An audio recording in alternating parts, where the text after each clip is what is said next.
two, and one. We are live again. Hello, everyone out there in Facebook land. I'm here with my buddy Paul Lucido, who's connecting from California. Paul, how you doing out there?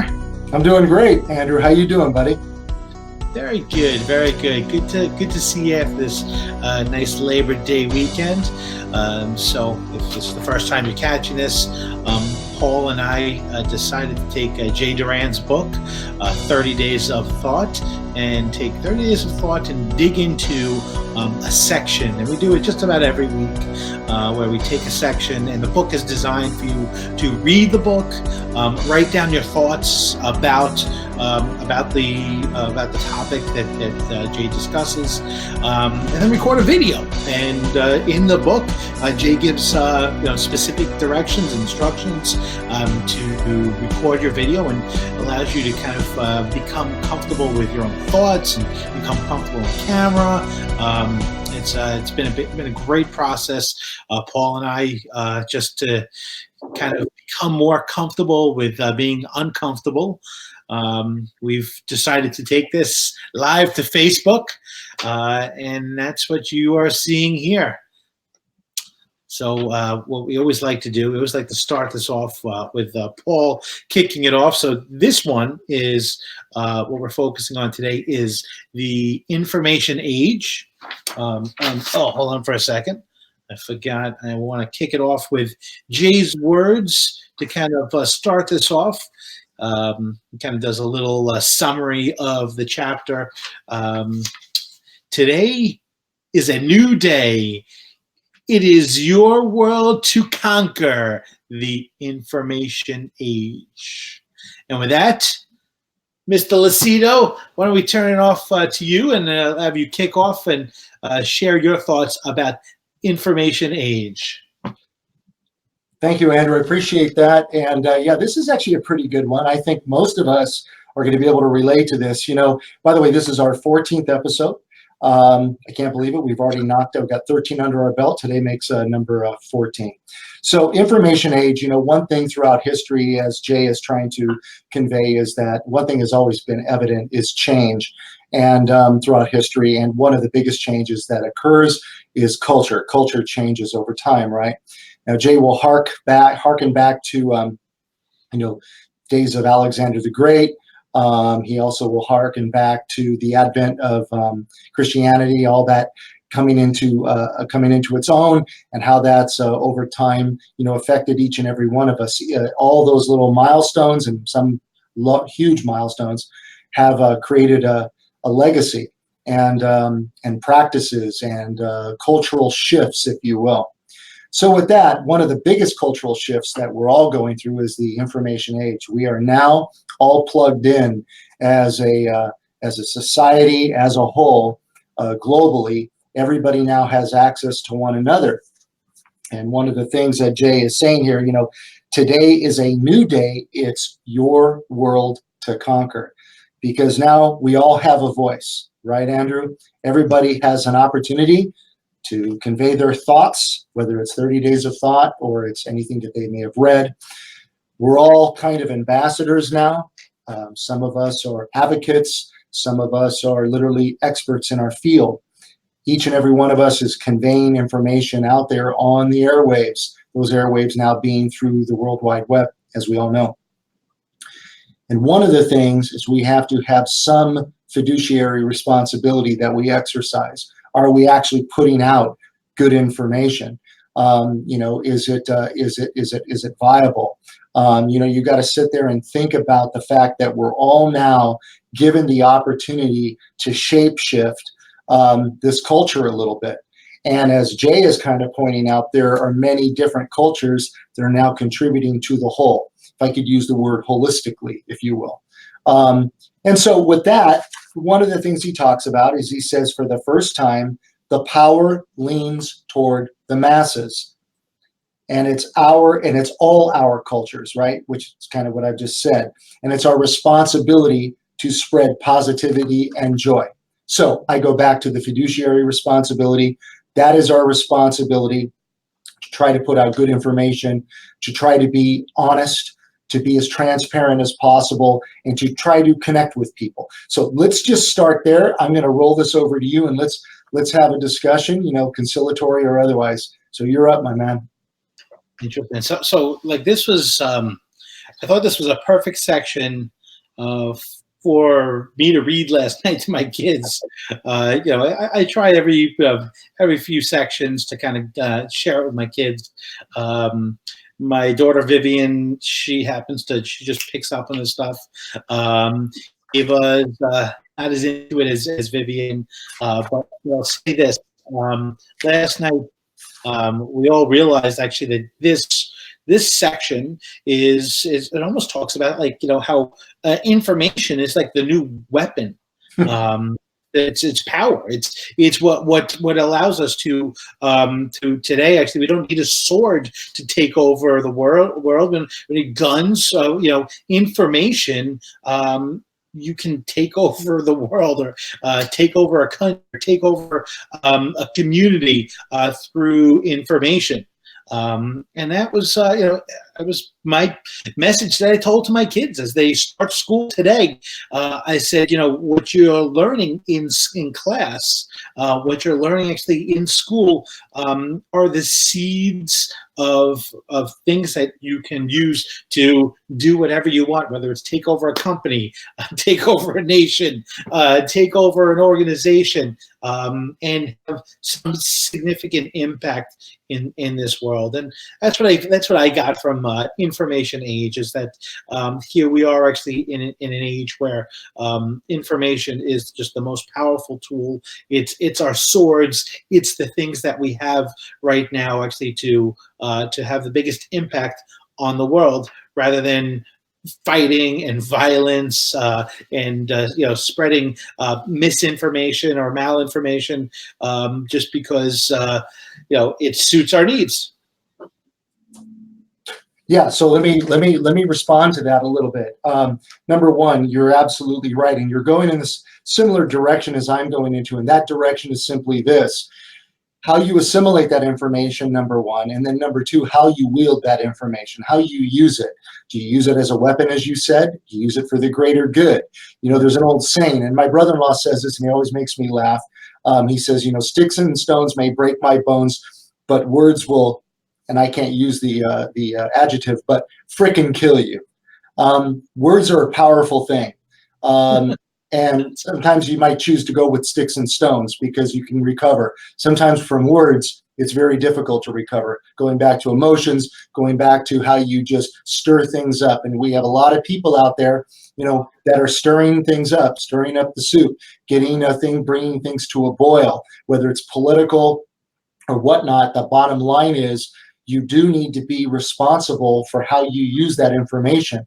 Now, the beautiful thing is there's a lot of information out there, so it's up to you as an individual to be responsible for sifting through, deciphering through that information, distilling it, like you and I attempt to do with Jay's book.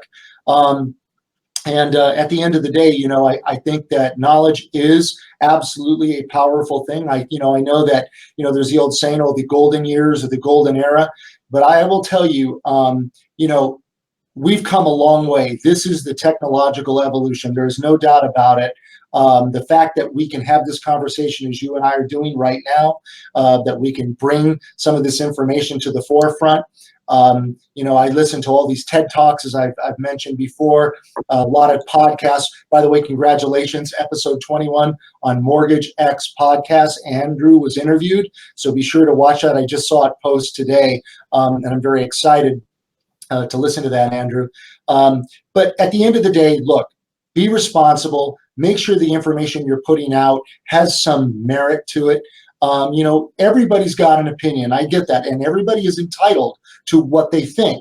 But I think it is somewhat our responsibility to do our homework a little bit before we just start espousing things.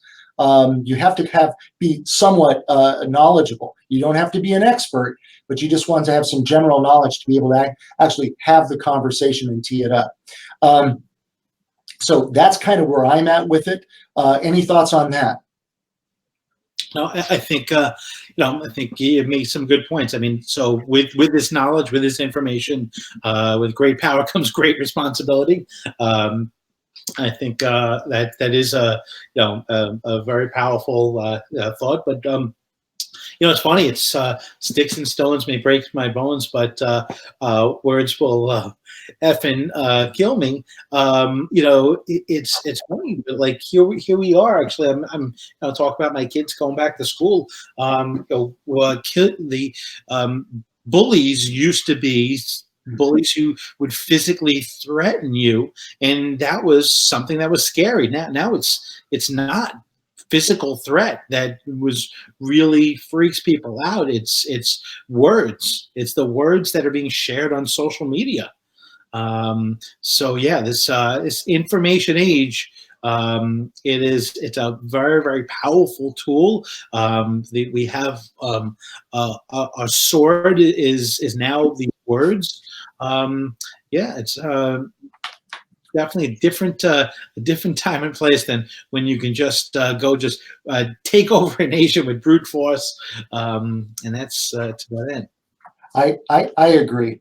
And while we're doing this and while we're talking about information age, maybe it's a good time to just talk about things that contribute to that. Let me start by this one. Just this weekend, I wrapped up finishing Christine Beckwith's book, Wise Eyes, and I learned a lot by reading about her actual true struggles, which I would just encourage you to pick up the book and read it. It kind of put me in the know a little bit to have some insight on her upbringing, where she came from, the struggles she went through, and then how she overcame that. And so she's got more of not a how-to book, but she does break things down, which is good information in a positive way on how to overcome things like even depression, which many of us have struggled with at one point or time in our lives. And other things, physical ailments, all kinds of stuff. But one of the things that she got into is core philosophy. She's got like 8 core philosophies. Then she talks about the enemy within, which is a really, really good topic. And then I think probably the biggest thing I got out of her book was, only because it kind of resonated with me, was the part where she spoke about being in the moment, living in the moment, living in your moment, which is no different than what you and I have talked about many times. In fact, if any of my family's listening, they know that I preach that gospel all the time. Try to be in the moment, and absorb what's all around you, and try to embrace the gifts that have been given to you, whether it's through information, interaction, or whatever it might be. And we didn't mean to get on a tangent. Let's get back to Jay. Let's get back to this book right here, because this is the book we're talking about today. This is 30 Days of Thought, again, by Jay Doran, who's done a brilliant job of collecting his thoughts and speaking to a common theme, which is the predominance that culture does matter. And I want to give a shout out to Jenna, as I always do, Silverman, who edited the book and made it very palatable, so people like me could read it and understand, where Jay's coming from such a high perch. But that being said, yeah, Andrew, look, there's a lot of crap on the internet. There's a lot of trash that you can get consumed into. I mean, I make jokes, but let's be honest, cat videos outperform everything right now. That just kind of gives you an idea of what the depth of the pool, okay, of audience sometimes. Now, I don't know if it's just because it's easy, it's funny, and the reality of it is you don't have to think too hard. And I got to admit, I've watched them too. My wife and I will make the cucumber ones and stuff. It's funny and watch these cats flipping out. But the reality of it is that there's also a lot of really good, intelligent, well thought out, well articulated, and conveyed information that you can actually, no joke intended here, go to the University of YouTube and really learn something. And I think that's what most people should consider doing. The reality of it is that sometimes people just can't dip their toe in the water that deep, and they're just looking for something silly and kind of senseless. And so there's a lot of noise out there, but I'll tell you what, if you sift through the noise, you can find some gems, and there are a few. So. Yeah. Isn't it? You have 8-hour lectures on YouTube. I mean, literally, right? You have guys like speaking of Jay, talks about Jordan Peterson. I mean, there's a guy actually who gives his entire lectures. It's absolutely phenomenal. So yeah, like the information is out there. How we use it, that is key. I agree. And Jordan Peterson, that guy's quite an interesting cat. Yeah. I know that Jay listens to a lot of similar podcasts that I do, and I also know that he shares some similar interests when it comes to science, physics, and even some areas of philosophy. So I think that's why I've definitely gravitated to Jay, and I thank you and Christine for bringing him into my life. I really am truly grateful for the relationship. And while we're talking about relationships, I wanted to bring up a couple quick things. Number one, and I'm going to do this shamelessly. Holy shit, PRMG hit 903 million in the month of August. It is pretty cool. We literally put July's numbers in the rearview mirror. The goal is to hit 1 billion. I think we're getting close to that apex, and then once we hit that, the question is, can we create a new floor? We'll see. The market is, of course, going to level out a little bit as we go into the next few months. But right now, it's been I know I'm wearing a white shirt, but it's been casual month since May for us, because we've just had one record month after the other. So there's the shameless plug for PRMG. Thanks to the production team and the ops and support team that helped make that happen. You guys are phenomenal. The other thing I want to remind everybody, it's very important. Next week is going to be NAMM, and it's going to be at Caesar's Palace in Las Vegas. And just really quick, I want to let everybody know, if you're going to the event, from the hours, I believe it's around 3 to session, and that breakout session, I don't know if you can see this, is going to be speaking to living on video. My special guests will be the Shred Boys. I'll have Jason Fraser as well as Josh Pitts, Josh is the founder, I believe Jason is the co-founder, as well as the founder of the Mortgage News Network. Yours truly, sitting right here across from me, Andrew Berman will be there, and our very own Chief Lending Officer, Kevin Peranio, who's been highly active. And I don't know if he's an influencer yet, but he's getting damn close. And he's been doing a lot of, quick little videos on YouTube and posting them on LinkedIn. And we're going to pick these guys' brains and see what they really know about creating the perfect 1-minute video that Jay talks about in his book. And I got a few questions up my sleeve for these guys, and so it's going to be fun for me because I get to interview the interviewers. That'll be kind of fun. So again, that'll be at 3 to 3:50, and that's going to be in the Emperor's Ballroom number 2.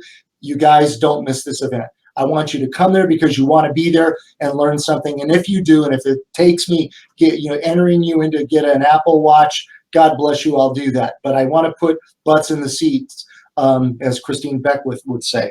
And then don't forget, what is it? Is it the 25th? What is Christine's 2020 Vision Summit? Yeah, I believe it's 25th. Yeah. Yeah. And that's going to be back east on the East Coast, correct? At the Marriott, I want to say in Florida, Florida. Tampa, yeah, right in Tampa. Tampa, excuse me. There you go. Sorry about that. Anyway, what's the point of all this? Because we're all working diligently to do one thing. We're all trying to drive a message home. We're trying to get everybody up to speed. We're trying to have a conversation. We're trying to dialogue, have discourse about a lot of these topics out there and see what we can learn from each other. It's really, really a cool thing. I got to tell you, I love doing this. Love doing this with you, Andrew. It's been absolutely a pleasure so far. Love it too. All right. Have you got a chance to look for next week what we're going to cover? Well, I can do the old point and shoot if you want me to do it. I'll be glad to do it right now. I like random things. Here we go. Ready? Yeah. You know what? Exhaustion 101. Exhaustion 101. Shall we do it? Yeah, definitely. Because listen to this. Don't allow exhaustion to become an uncompleted mission, because those missions are going to change lives. Sounds kind of interesting. Let's see what Jay's got up his sleeve on that. I totally picked that at random. That's good. Listen, exhaustion is basically at the end of I guess October, because so this week I'm going to the WOW Summit. Nice. Actually heading out to California for a social survey, which really you can't have a conversation about culture and not talk about social survey and what those guys or what they do to create a matrix for a culture. I mean, I truly believe that. So between actually that and then NEMB after that, and then I got some other shows. I got, of course, the Northeast Regional happening up in Atlantic City, and Christine's event, and of course, can't forget NBA Annual. So, and I was going to tell you, at that WOW Summit, my team will be there. 2 people from my team. It's possible Kevin might show up too. One last thing, very important.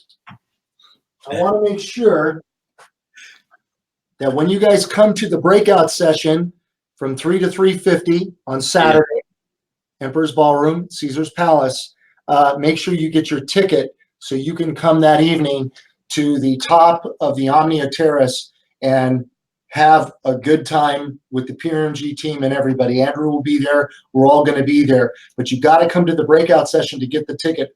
It's very important. And that, again, is going to be on Saturday from 7 to 10:30 p.m. So after we learn something, we'll all go together and have a really good time. And as you all know, not to sound like a commercial, but at PRMG, we do know how to party. Last year, 750 people came through our shindig. So words on the street, be on the lookout, look for the LinkedIn posts. Go in there and make sure you register. I would hate to have somebody not be there that wanted to come to that shindig. And we're going to celebrate and have a wonderful time. So anyway, you got that. PRMG parties are legendary. They're pretty cool. I don't find amazing venues and just put like little touches so you walk away from the place actually just kind of with lots of great memories. So I'm looking forward to seeing you there. I'm looking forward to see all the PRMG people celebrating your amazing month. And really, actually, I know your, wholesale has been such a huge part of that. So as as we're at a conference for brokers, is going to be a great thing to celebrate with you guys. So thank you so much. So all right, beautiful. So we know what we're doing for next week. Was it Exhaustion 101? 101. Beautiful. All right. Thank you, everyone, for joining us. We really appreciate it. Make sure you go out and buy Jay Doran's 30 Days of Thought. Also, you should check out Christine's books. She has 2 great books that you should really check out. But the one we're talking about today is Wise Eyes. So check it out. And thank you as always, and see you all next week.